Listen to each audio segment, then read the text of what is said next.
Welcome. As you come on here, just go ahead and hit the thumbs up button. Tell me where you're tuning in from. I wanted to do another reading, kind of like I did last night. It's not really a reading. It's more where I share some thoughts with all of you. And I think it's really important for me to just be super authentic. I think it's important for us all to be authentic. I'm actually sitting in my bed with the dogs, and I've got a green juice next to me that I made 2 days ago and stored in the back of the fridge. And that photo that I put is of my garden at my new home that, excuse me one moment, it was planted just 3 weeks ago, and that's how much growth it's had. And I think it's important to be really authentic and let you guys know that I haven't felt well for, I would say, oh, my dog, my huge dog just jumped up here. I would say for about 4 months. And I'm not going to talk about myself on this, but I want to share with you and come from a place of authenticity. So I had to move very quickly, and it cost me a lot of money, like upwards of $30,000. And it didn't have to cost me that. I wanted to move and I, live a certain lifestyle, and that's it. But now the dogs, as soon as I start talking, they crowd around me and start licking me and stuff. But I made a conscious choice before my move. I'm an avid workout person. I do cardio in the morning. I lift weights, things like that. To stop working out while I moved because I'm a little OCD about putting a house away. I'm going to get to the subject of this video in one moment. And so I made a conscious choice to, I said, something's got to give. It's not going to be my work, which my work suffered greatly. I actually lost a lot of money. I had to refund a lot of people because I couldn't work during the move. And I've relocated to a gorgeous home in the foothills that is stunning, dream home. But there is a wild animal issue, which is fine. I'm getting around it, but I just have to figure out how to protect my dogs better. But what I want to say is how important it is that we take care of ourselves. That is my garden right now. I've got corn, tomatoes, non-GMO organic corn. Thank you for telling me where you're tuning in from and hitting the like button. It looks like we have 3 of you in here and no one's hit the like button. That's a little disturbing, to say the least. But I've got non-GMO corn. I've got tomatoes. I've got spinach. I've got Italian parsley. I have radishes. I have, oh goodness, I have everything. Blooming 3 weeks later. And I'm going to make it a point starting tomorrow. I have a client call and I have a woman dropping off a chair that I bought tonight, but I'm going to make it a point tomorrow to get to the gym. And we've really got to take control of our lives and be our own parents when we're not doing the things that keep us in alignment. And whether it be drinking or drugs or not working out or drinking too much coffee or caffeine and getting out of balance with our adrenal glands, we really have to make conscious decisions, folks, to be our own parent, because the result of me not working out, and I'm looking at this as like nursing my adrenal glands back to health, has been feeling tired, like sluggish. And that actually got me to thinking about God and the ego and the self and the way we see ourselves. because actually it's really healthy for me to not work out right now because I went through a huge traumatic situation, and there does need to be a time of rest, and we have to honor our bodies as women and men. And so those of you who are only on this channel and you don't know, thank you for subscribing here. I have a holistic wellness channel called Andrea Cox TV. I'm going to be uploading a video I shot 2 weeks ago on Facebook Live that's a recipe video on there tonight. Tons of raw vegan recipes, etc. I'm really into health and wellness, always have been. Vegan over 20 years, used to be a fitness model, etc. But yesterday I had another traumatic event. Maverick got a venomous frog out here and was running around with it in his mouth, and I had to call the fire department to come, and because they come and they'll get snakes or venomous frogs, or there's a lizard called a Gila monster, and bobcats, whatever shows up, they'll come and get. So this fireman was in the yard, and I was in like gym shorts and a tank top, and hair was in braids. It was really early, and I was screaming at the top of my lungs, which is why I have no voice, and it was traumatic. And I realized in that moment that all this time off of working out and things like that, there was probably a reason for it, to rest my adrenal glands, to rest myself. But it was interesting because while that was happening yesterday, I prayed to God out loud. And what came to me was, when God wants us to pray to him, he creates some uncomfortable circumstance, right? Thank you, Brandon. Yeah, I mean the watch to be black, my friend. I don't always have to put myself on display to get my point across, okay? When God wants you to pray to him, he creates some type of uncomfortable circumstance or situation. He makes you run out of gas, or maybe something much worse. That's why we say, problems and adversities are blessings in disguise. When we face situations like that, when we face a crisis, we think of God more. We usually don't think of God. At other times, we do think of him, but we only superficially think of him, right? It's not really deep. Our prayer comes, it becomes sincere and full of depth only when we have some crisis to make us realize our limitations, right? And remind us that we are not God, that we are not invincible. So yesterday, when my dog was running around with a poisonous, venomous frog, and I had already screamed at the top of my lungs with the 911 woman, who was so kind and called me later to check on my dog. She was so kind. Her name was Lee. And I had screamed at the fireman, he wasn't doing enough.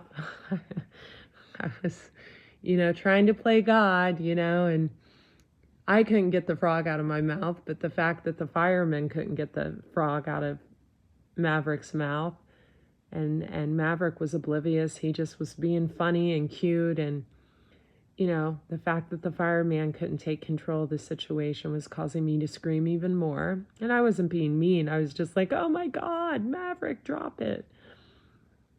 But it reminded me that I reached out to God because of the uncomfortable circumstance.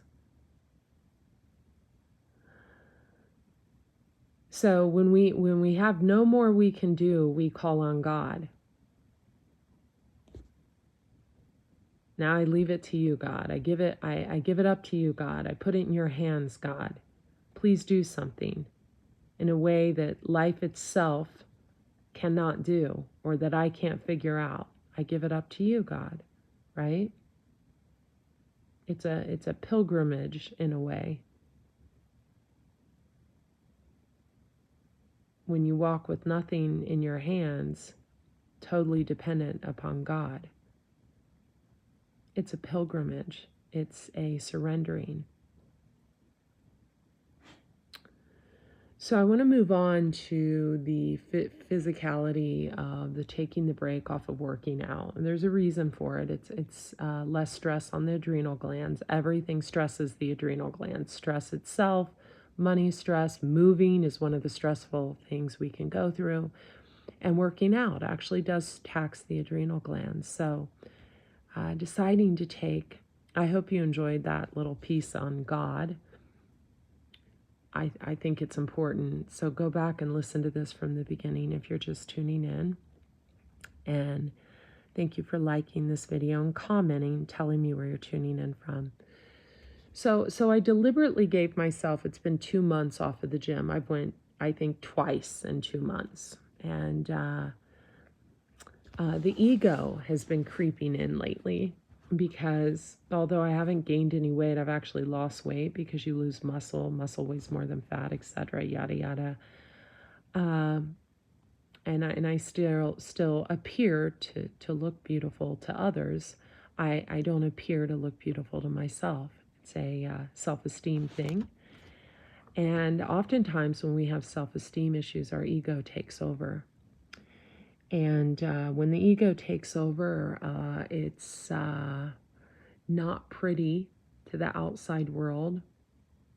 A lot of people can't see through the ego. I see through other people's ego, and specifically my own when it comes up. And so I want you to all to keep in mind that, you know, everyone wants to be perfect. You want your life to be perfect. You want your family to look perfect. You want your home to look perfect, your body to look perfect. Making mistakes is part of learning to be perfect in God's eyes.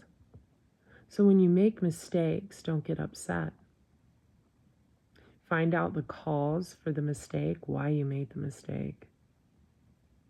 What situation caused you to make the mistake? Learn from your mistakes, grow from your mistakes. Try not to repeat your mistakes, right? And you're free to make another kind of mistake, but try not to make the same mistake, right? Oftentimes we make the same mistake. And it's okay to go back and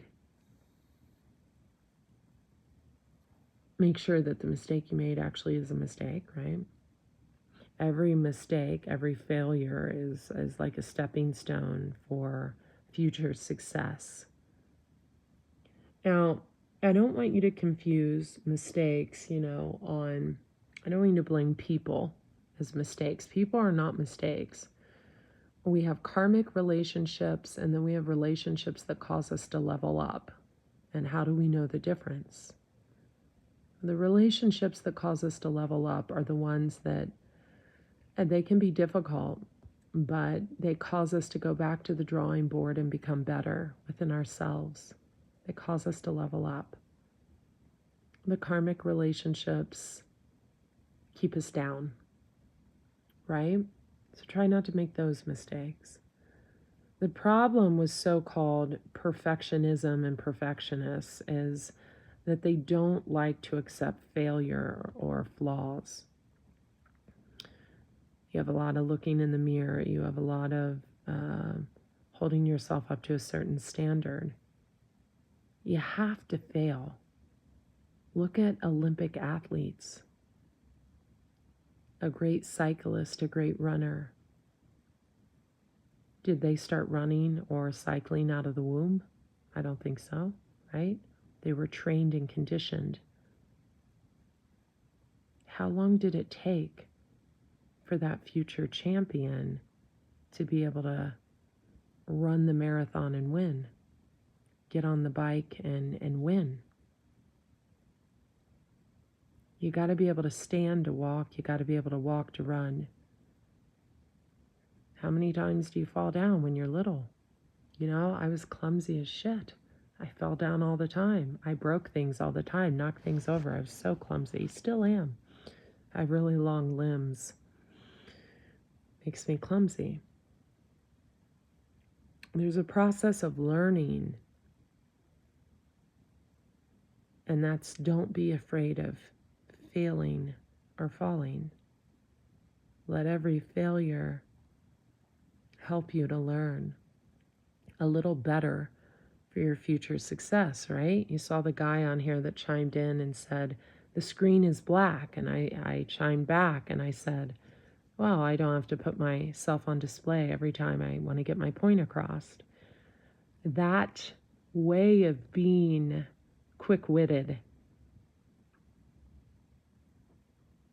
I would be lying if I said it wasn't always there, because it always has been. But it's not there for everybody. For some people, it takes practice. And it's not always there for me. It's not always there when I get flustered or upset.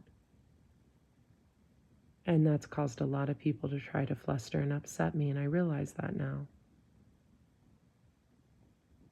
There's a process of learning, and that's don't be afraid to fall. Don't be afraid to fail. Don't be afraid to be imperfect. The world is not perfect. Let every failure help you to learn a little better for your future success. And if you keep that in mind, then you won't get caught in what is called, perfectionism. Everybody learns in this exact way. Nobody is ever 100% perfect. There will still be little imperfections. When you become completely perfect, you won't even be in this world anymore, right? Because that's the only time we're completely perfect. So I want you to remember all of that. And there was a time in my 20s where I think I looked pretty damn perfect now that I look back. But I had such a low self-esteem, always have my whole life, always, that I never really had anyone to really build me up, okay? Never, and that's okay. I mean, we don't come with handbooks, right? And as I got older and became attractive by society's standards, a lot of people tried to tear me down. And that happens. And I see that now from an above perspective, although I have never really caught it while it was happening. And it still happens. It still happens. I'm shocked, but it does. But what I'm trying to say here is, I look back now and I think, God, Andrea, Jesus, you were pretty damn perfect. And I had my body on point. And so I try to not allow those negative thoughts to come into my head when I do have a need to nurse my adrenal glands back to health. And because of the move, because of the stress, have to take time off of working out. I'm trying to allow myself to just be, even though it's taking a little toll on my self-esteem. Excuse me, you guys. Maverick, what do you think you're doing? Where are you going? What?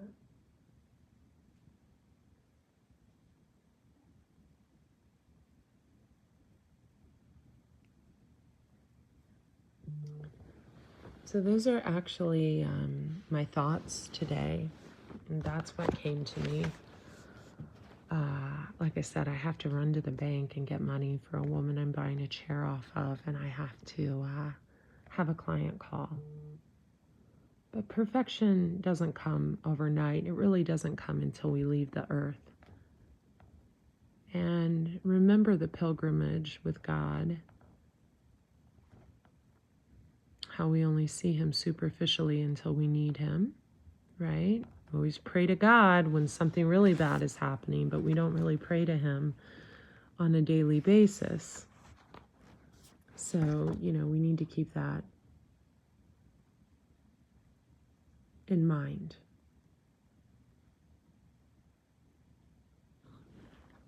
On this search for perfectionists, on this search for happiness, on this search for peace, when you get to the search for happiness and peace and leave the search for perfectionism behind, you find your truth, or you find someone to lead you to the truth. Unfortunately, it doesn't come that easy. We have to go through like many types of resistance and trauma and problems and other people trying to project their stuff upon us of jealousy and envy, etc. Why? because only by passing through resistance do we become stronger. By the way, I remember everything I say, so please don't use these as your quotes, okay? I remember everything I say. There's a motivational speaker that I really love. I'm not going to say his name, but I just saw a video where he takes what everyone says and uses it as his own, and I'm totally turned off by the guy now. I'm completely turned off by the guy now. I have this thing about being authentic in that way. Using your own mind, your own strength, your own mental prowess, and not the words of other people's. I love you guys. I've got to take this client call and run out and get cash for this. It's really cool. It's a dragon chair. I'm really into dragons because I am one, and in many different ways. And I love you guys. Bye.